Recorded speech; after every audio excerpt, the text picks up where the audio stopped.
energy bills are rising at a historic rate, and there's no end in sight. Talk to enough people and you'll soon realize nearly everyone's shocked at their recent electricity bills. Some studies reveal energy costs have skyrocketed by as high as 60% in as little as 2 years. That's why tens of thousands are installing this magical little device from SavePowerBills.com to help slash their energy bills. This sophisticated gadget stabilizes electrical currents, reduces dirty electricity, and helps protect your appliances and electronics. Simply plug it into your home's wall outlet to help lower energy consumption and ultimately help reduce your power bills every month. Countless 5-star reviews back up the notion that this device is one of the most efficient ways to save money while beating the greedy power companies. But there's more. If you order now, you'll also receive 65% off, fast shipping within the USA, hassle-free returns, and last but not least, a 60-day satisfaction guarantee. Just go to SavePowerBills.com to take advantage of this limited time deal before they sell out. Once again, that's SavePowerBills.com. 2-3 different times. No, he's a fascist. Okay, the ICE agents are the brown shirts. So at this point, he's a fascist. What's being carried out is indicative of a fascist regime. All right, we got into that debate. I said he's authoritarian, but I wouldn't call him a fascist because he's not a guy who's driven by ideology. He's not driven by the ideology of fascism. No, this is fascism. Trump bad. Trump bad. Trump bad. So I've given Ana Kasparian a lot of credit over the past couple of years for actually changing up some of her habits while she's reporting, correcting badly reported stories like the Kyle Rittenhouse case, which she now admits she was absolutely wrong about for a full year after the case happened, despite the fact that the entire incident was caught on video. And of course, she's changed her position when being encountered with new information on crime, homelessness, and a whole host of other issues that I think are genuinely good for society, because it's good to see people who are on the other side of you not be liars, not be disingenuous, not be trapped in the bubble, and actually willing to engage with information that conflicts with their preconceived notions. However, this particular video that they released on Renee Good's autopsy revealing devastating information is a throwback to the bad old days of TYT. Everything that you could possibly get wrong about this story, they do report wrong, and it's not just Cenk next to Ana saying wrong things, it is Ana as well. So I think it's important that we break this down old school style, and this is what we're gonna do today. But before we do, I want to thank everybody who supports this channel via actualjusticewarrior.com/join. Give me the money. Give me the money. Okay? The results of a private autopsy done on Renee Good sheds more light on the fatal shooting carried out by an ICE agent in which, well, a single bullet likely ended up killing her. So already, and I mean already, we have something that is completely wrong, inaccurate, not even close, because the results of the private autopsy, contrary to what Ana Kasparian just told you right there, were not actually released. What was released was a press release from the law firm that is representing the Good family in a potential civil case against the federal government, and they specifically say that these are the preliminary conclusions that they're putting out in the media in order to garner more sympathy for Renee Good, in order to increase their settlement options. They explicitly say, and you cannot find this anywhere on the internet.com, that they are not releasing the autopsy report at this moment in time. So we are quite literally getting cherry-picked information, just so you guys know, just so you guys are aware. And by the way, not even listed in the press release is the person who performed the autopsy. Again, from the press release on the law firm's website, the independent autopsy of Renee Good's body was performed by a highly respected and credentialed medical pathologist, and the preliminary conclusions include, and then they list some bullet points. Now, we are going to get into who possibly performed this autopsy a little bit later when we talk about the firm that was retained by Renee Good's family, because they have a pattern of putting out bad autopsy reports in high-profile cases. But before we get into that, let us get into Ana breaking down these alleged results from the press release, not from the autopsy, of the Renee Good shooting. When the story first broke, all of the reports indicated that she was shot in the face 3 times, but this autopsy makes clear that that wasn't the case. Now, the autopsy shows that Good was shot at least 3 times, sustaining wounds to her head, arm, and breast. 2 of the gunshot wounds were not immediately life-threatening, the autopsy found. 1 bullet struck Miss Good on her left forearm. Another bullet entered her body in the right breast, but did not penetrate major organs. Now, more damningly, A third bullet struck her on the left side of her head near the temple, the autopsy said, and exited on the right side of her head. That's the one that killed her. That was the shot from the side of the SUV. Now look, we are going to circle back Jen Psaki style to what Anna said about the shots that were fired, where they connected, and how many shots were fired at Renee Good during the course of this incident in just a little bit. But what I want to point out right here is the Young Turks not telling you the actual legal standard that is at play, which again, if they did tell you that, they'd have no case to make an argument for murder charges because it's clear and obvious what they're saying is absolutely wrong. So obviously there's a lot of focus on the shots fired from the side. And again, I understand why a layman would listen to that and think, well, the cop was out of the way at the time those shots were fired. Therefore, this is a clear and obvious case of murder. In fact, this is the conclusion that both Cenk and Anna come to based on this information. What do we say on the first day? So even when we didn't know all the facts and there's a little bit of fog of that particular situation, right? We said, the first shot, we're going to have to see what happened there. You know, it looked like she was turning away. Certainly she was going 2 miles per hour. Seemed like the first shot was unjustified. But the next two shots were totally unnecessary and no one could dispute it. He shot from the side. And lo and behold, from the side, goes into the left, comes out of the right. Because he shot her once she was past him. And now he's just murdering her. Yeah. So that third shot was a shot that murdered her. And it was 100% when he was no longer in danger. However, they never tell you, even though they are in the media supposedly doing good reporting. And by the way, later on, they will criticize Barry Weiss for reporting something inaccurately while this segment is loaded up with inaccuracies, that the standard isn't if you fear for your life or immediately when you're out of danger. Police are using force. That force is going to be judged by what the court says is known as the objectively reasonable standard. The objectively reasonable standard is an objective standard used to judge an officer's actions. Under this standard, a particular application of force must be judged through the perspective of a reasonable officer facing the same set of circumstances without the benefit of 20/20 hindsight and be based upon the totality of the facts that are known to that officer at the time the force was used. The standard is, would a reasonable officer fear death or serious bodily injury at the time that deadly force was used without the benefit of 20/20 hindsight? And as Nate the lawyer has outlined, this idea that you're counting shots that all occurred within 0.7 seconds of each other in order to determine whether A shot was good but B and C shot were bad is specifically not something that the court allows when considering this. Seemed like the first shot was unjustified. But the next two shots were totally unnecessary and no one could dispute it. He shot from the side. If he fires, but while the car's coming towards him versus the car's already hit him and then he fires, it makes no effing difference. No one cares. And it's funny because people are splitting hairs to start saying things like, well, the first shot was justified, but the second two weren't justified. But I'm like, it's rapid succession.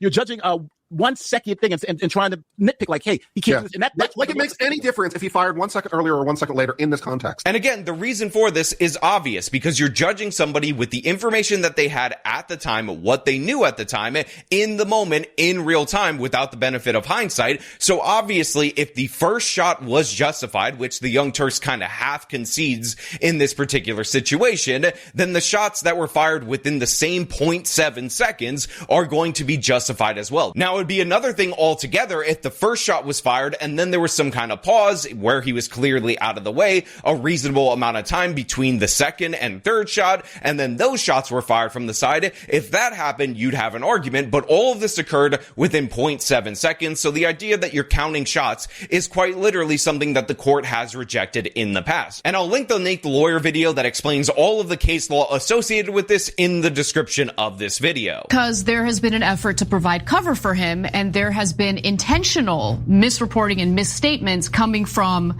the government. And I'm going to provide evidence for that in just a minute because we now know definitively that the ICE agent who shot and killed her was not hit by the car.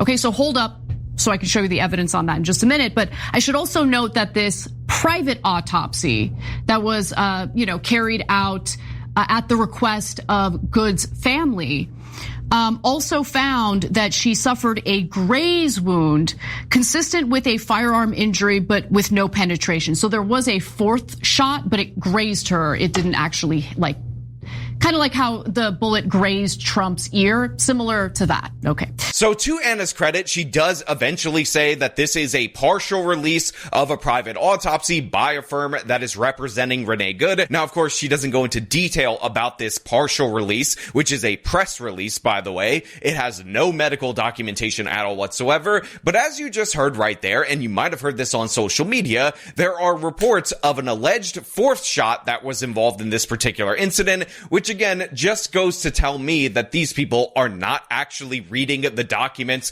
that they're citing carefully, because there was no fourth shot. So Anna's citing a New York Times article, as you can see with this graphic right here, not the original press release from the law firm. And the reason this matters is because when you go to a secondhand source, if that secondhand source isn't careful and you take it as if it's a firsthand source, this is how you get things wrong. This is how you get things inaccurately. This is how you come up with a fourth gunshot that isn't really there in the actual original press release. Again, not in the autopsy, because they didn't release the autopsy. They didn't even release part of the autopsy. They just selected things and worded them for bullet points in the press release. But let's go to that press release. So if we go to the bullet points in this press release, we end up with the following. Point 1, there were 3 clear gunshot wound paths to Renee's body.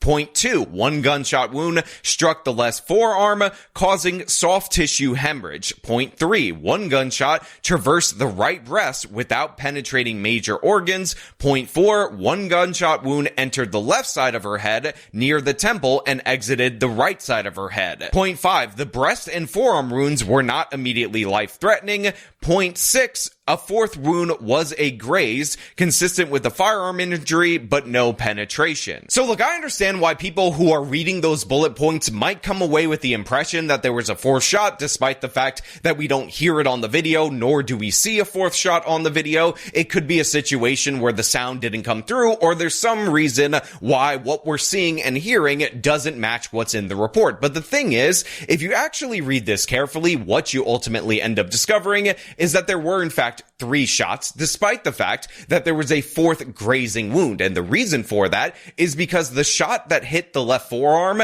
is the same shot that was embedded in the breast. Let me explain why. So if you look at the photo of the bullet hole on Renee Good's Honda Pilot windshield, one of the things that you will notice is that from the officer's perspective, he was able to fire his gun into basically the rightmost position on the bottom of that particular windshield. And we also know from other videos that the officer had his firearm in his right hand, even though, again, the left side of his body was what was in front of the car and what was at issue and what he was trying to get away from that car. So essentially, we know that he fired the gun at an angle from right going left from the officer's perspective. Now, we all know that Renee Good was sitting in her car and she was facing the officer at the time of the shooting, so her left side is actually to his right side and her right side is actually to his left. And remember, he's firing from his perspective at an angle where the bullet would be traveling from right to left, which means from Renee Good's side, it's traveling from left to right. Now, we also know that her hands were up around the steering wheel, meaning her left forearm was closer to where the bullet would have come from the windshield, and by the way, aligned with her right breast. And by the way, according to the autopsy, the left forearm wound, there's no bullet embedded in there. It said it caused hemorrhaging, which is bleeding, which means that the bullet nicked her on the forearm on the way to the right breast, making these first 2 wounds in the autopsy the same exact shot. Here is a little bit of a depiction that I did with my skeleton. Again, this is not a one-to-one forensic recreation, but it's so you can understand the concept of how the bullet can hit the forearm and then embed in the right breast. By the way, there's no word on the bullet being embedded in the forearm. It obviously had to go somewhere, and this is the most logical position. So all the claims that you're seeing on the internet.com about 4 shots instead of 3, to me, not supported. 98% certainty, those are the same shots in my opinion, which means the graze wound was one of the 3 shots, not a new shot. And of course, the temple wound was likely the fatal shot. We now know definitively that the ICE agent who shot and killed her was not hit by the car.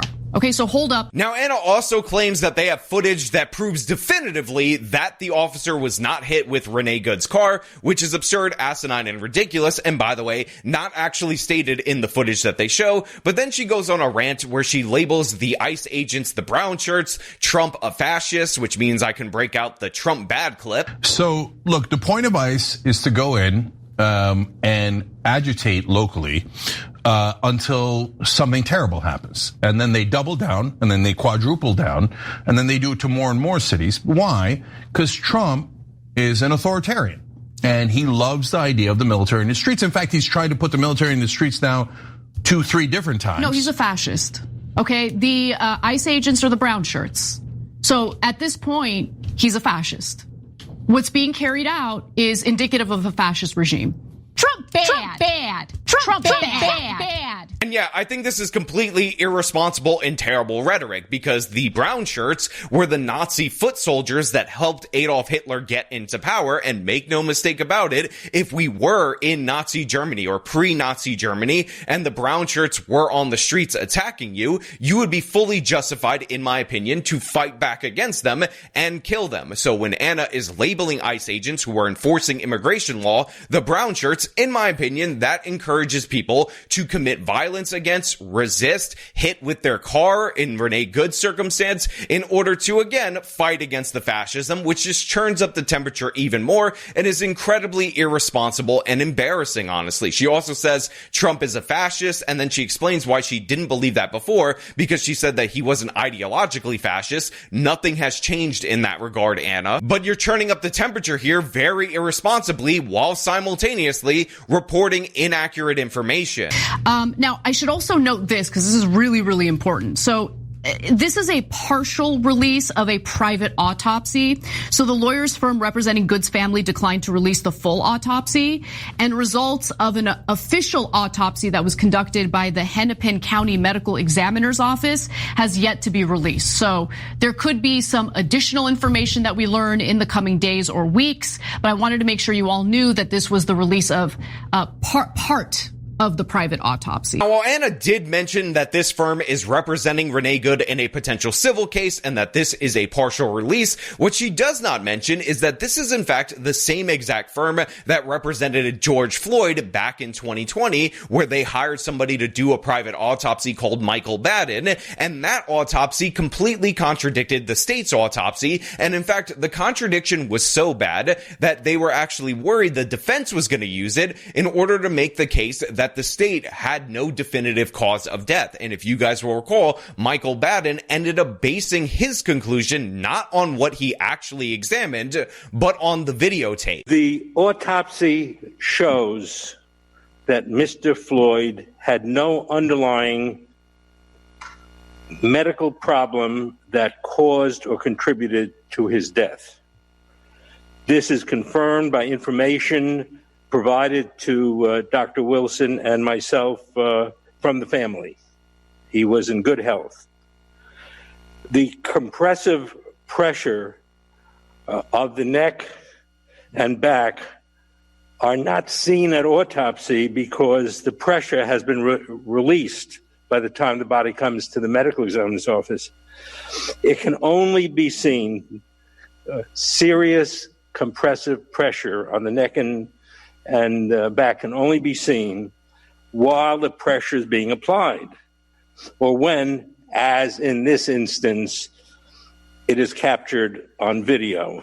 Now, if you don't get how egregiously stupid this is, what Baden is saying is that there are no complicating factors in the death, which runs contrary to the Hennepin County official report. And in addition to that, he's actually saying that he can't see any evidence of his diagnosis at autopsy, and he's basing it on the video. This is why at the time, people were dropping articles about how Baden's stupid report could end up undermining the prosecution's case. Now, the reason for this discrepancy between Baden's report and, of course, Energy bills are rising at a historic rate, and there's no end in sight. That's why tens of thousands are using this amazing little device from SavePowerBills.com. It's a small but smart gadget that stabilizes electrical currents, reduces dirty electricity, and helps protect your electronics. Just plug it into your home's wall outlet to help lower energy consumption and ultimately help reduce your power bills every month. Order now to get 65% off plus many free bonuses before they sell out by going to SavePowerBills.com. That's SavePowerBills.com. Order now. The official report is that the official report had to stand up to scrutiny to some degree at trial, so it has complication from neck restraint, and that ended up leading to George Floyd's death as the cause of death. But the Baden report has asphyxia because they want to make it 100% the fault of Officer Derek Chauvin, so that way they can get a bigger settlement. And Baden has always been the guy to sell out his conclusions, no matter how absurd they actually are, and this firm has shown a propensity to work with him in the past. If you guys are unaware, Baden is the guy who testified in the OJ case that after Ron Goldman's carotid artery was cut, he ended up fighting with the quote-unquote real killer, definitely not OJ Simpson, for about 15 minutes, again, after his carotid artery was cut, and he did so because they wanted to break up the prosecution's timeline to better give OJ Simpson an alibi in order to get him acquitted. Now, Baden was paid $100,000 in 1995 in order to testify to this ridiculous scenario, and quick correction, I said after his carotid artery was cut. I actually meant after his jugular vein was cut. Got those mixed up. My apologies. But regardless, you're not fighting for 15 minutes after your jugular vein is cut. By the way, Baden also argued that Nicole Brown Simpson was standing up and awake, not unconscious. She just happened to not move at all when her throat was cut. Now, a couple of years later, in the civil case, Michael Baden admitted under testimony that he was completely wrong about what he testified in a court of law to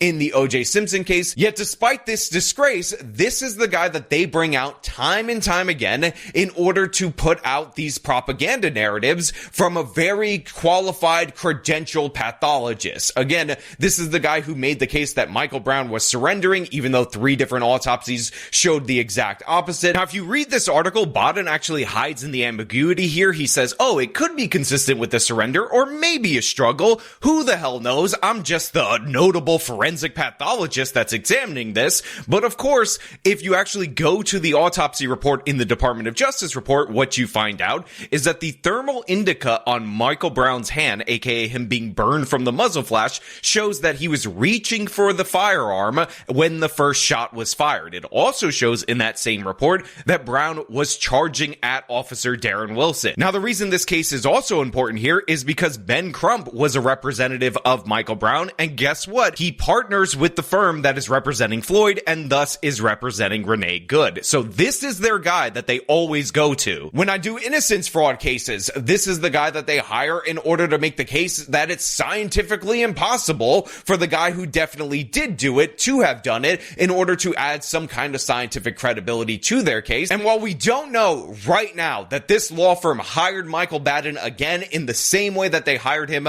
for the George Floyd case, that vague description of the author of this report leads me to believe that there's about an 80 to 85% chance they absolutely did. And the fact that they're not even releasing the guy who performed this autopsy in their report, to me, is a giant red flag that's not covered at all by TYT. But let us get into this idea that there is proof from the New York Times that he was not hit by the car. The definitive proof that the ICE agent, Jonathan Ross, who shot and killed Renee Good, did not actually get hit by the car at all. At all. Here, the agent's cell phone footage shows he's moving directly in front of the SUV, as it's reversing and rotating towards him, initiating a 3-point turn, apparently to leave. Law enforcement officers are trained to avoid doing this because it puts them in danger and often leads to the use of force against drivers. The cell phone is focused squarely on Miss Good. She looks down, shifts into drive, and begins turning to the right, away from the agent. Cut to this high angle and zoom in. We can make out the agent's body and his arm filming. We can also see at the same time he's beginning to lift his other arm. On these cameras, we can see what's happening around Agent Ross. The other agent is yelling orders and reaching into Miss Good's SUV. Her front tire spins as she continues turning right. Agent Ross is at least a few feet away from Miss Good's SUV. He does not appear to move out of the way. Okay, so you see how far he is from her vehicle. As, by the way, she's pulling back and turning to obviously flee. It's clear. So now I want to point you to the front tire and where it's at. The officer's in front of the car, and the tire is pointing at the officer. So now, if you hit the accelerator, you're going to run right into the officer. And as you can see, the person in the car is hitting the accelerator. That's why the tires are spinning. As you can see, the officer has his gun out. The tires are still pointed directly at the officer, and the car is moving forward. Now, at the last second, the tires turn away from the officer. It's clear. Now, the next video is going to show you whether or not Ross got hit with her SUV. Let's watch. This is also the moment many have said looks like Agent Ross getting run over. And it does when watched at full speed. But looking more closely, we can see in multiple angles that there's a visible gap between the vehicle and his legs, indicating his feet are positioned outside the SUV's path. The agent's left hand is still against the vehicle and gripping his phone. We see as he fires, it's recording the clouds and the trees overhead. It's not because the agent is knocked to the ground. The other angle shows he's still standing, continuing to maintain his grip on his phone and his gun, and we see a clear and growing gap between his body and the SUV as he fires a second shot and a third. So he was never hit by the SUV. So Anna and Jenks cite this New York Times video as proof positive that the officer was not hit by the car, even though the video doesn't state that. It says that he wasn't run over, which means we're playing word games right here, where the New York Times, I guess, is interpreting run over as you have to go under the car or you have to be knocked down by the car. But in reality, if you listen to what they said his left arm was still on the vehicle as it accelerated towards him.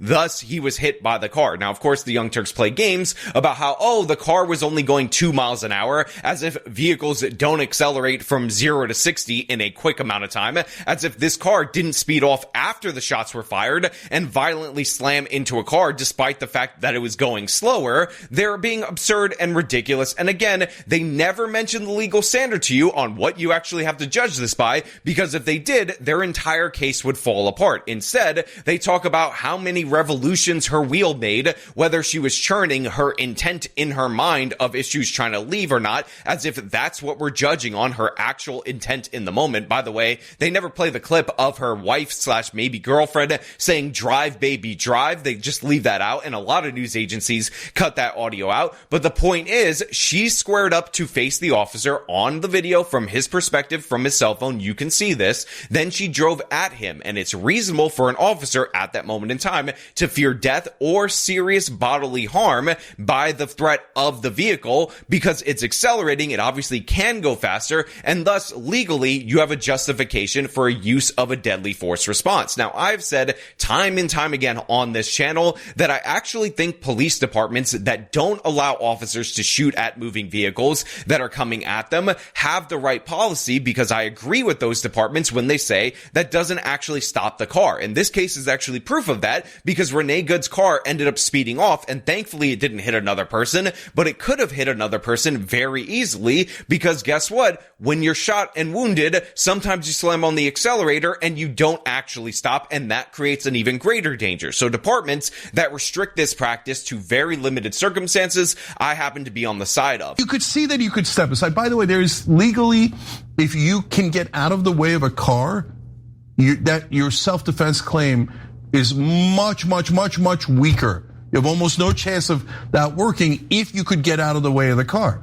And he obviously could get out of the way of the car, because, by the way, he did. Also, there's a lot of hindsight going on with the political commentary. Like, you see, the officer could have moved out of the way, could have done something else. And the law doesn't work that way. It's not about what could have been done. It's what happened. You're supposed to avoid looking back and saying he should have done this. What happened at the time, and was he being objectively reasonable with the threat that had confronted him. However, even with that being said, the idea that this is not a legally justified shoot because of all these things that they say that are completely contrary to how we judge these cases is absurd, ridiculous, and asinine. Again, the standard is whether or not a reasonable officer would fear risk to their life or serious bodily injury with the information that was had at the time without the benefit of 20/20 hindsight. And that is the standard that we are to judge this person. And again, if you're one of these people that are like, what about the side shots? You have to justify each and every shot. Again, shots fired within 0.7 seconds because the court recognizes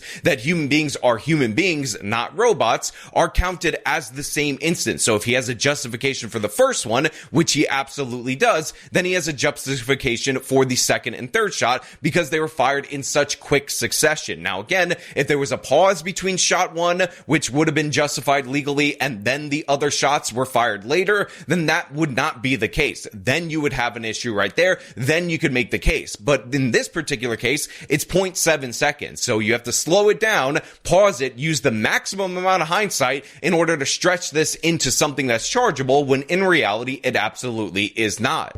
She's a white liberal, though. She's a white liberal woman. So it's okay, right? It's okay.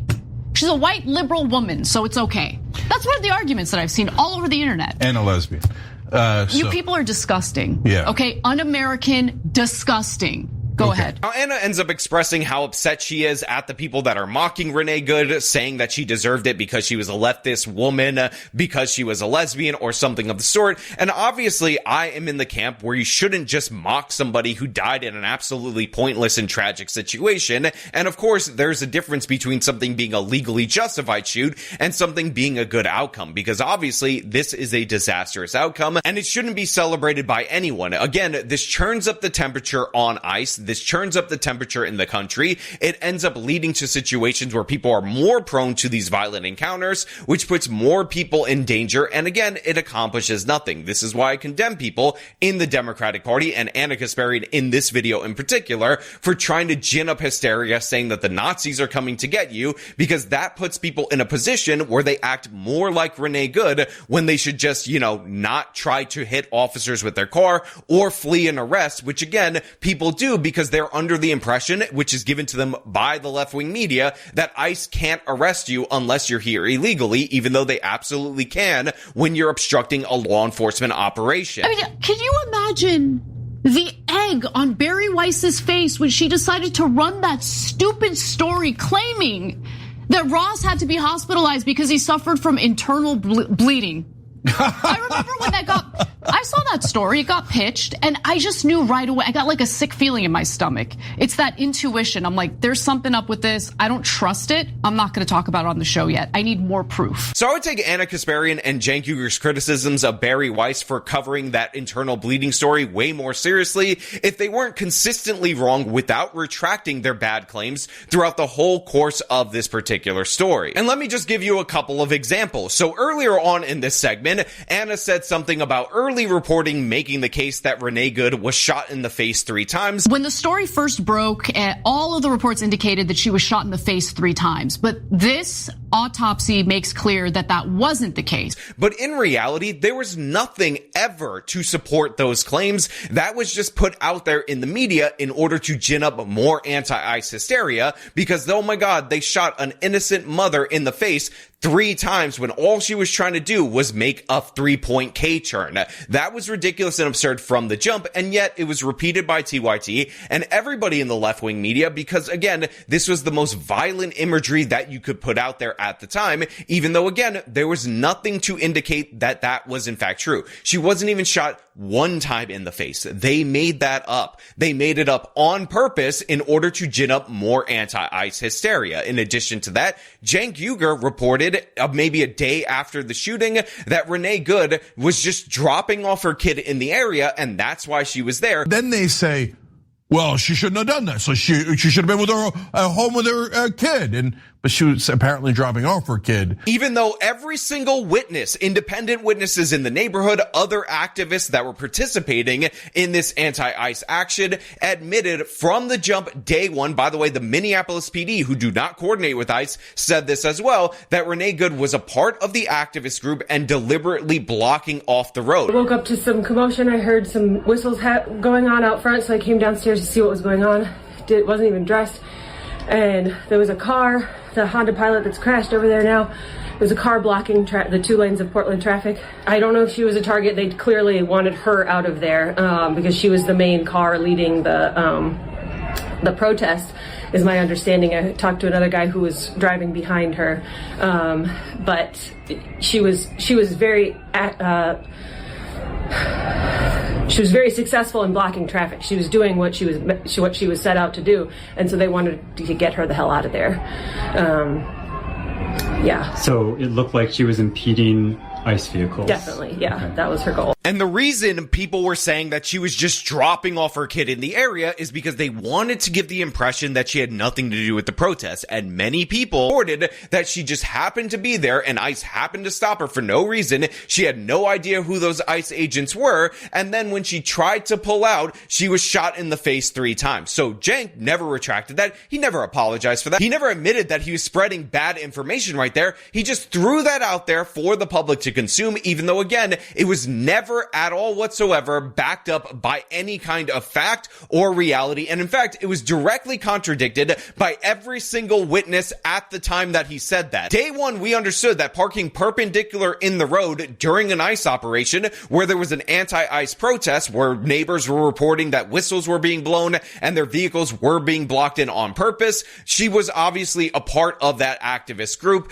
And yet Cenk was like, no, she was just dropping off her kid when ICE shot her in the face 3 times. Shot her in the face 3 times. Isn't that violent imagery? Get angry. Anna's going to call them the brown shirts and the Nazis a little bit later. So that gives you justification to lash out violently against them, when again, none of that was true. Yet they reported it over and over again. They don't report the standard for justification of legal force throughout any of the segments that they do, because if they did, if they actually went to the court cases and the precedent, they would have nothing to back up their claims. And they're criticizing Barry Rice for running that one story when they've done, 10 days of terrible coverage of this, 2 weeks of terrible coverage of this without a single retraction. So there was a 4th shot, but it grazed her. I mean, even in this particular video, they're talking about a mysterious 4th shot. I guess it came from the grassy knoll. In fact, if you actually re-examine the video, you could see the grassy knoll right there. That's where the 4th shot must have come from, even though, again, the news article that they're reading it from cites this press release from the law firm. And if you look at that press release and read it carefully, what you find out is that there is no 4th shot confirmed in that press release. So that is just something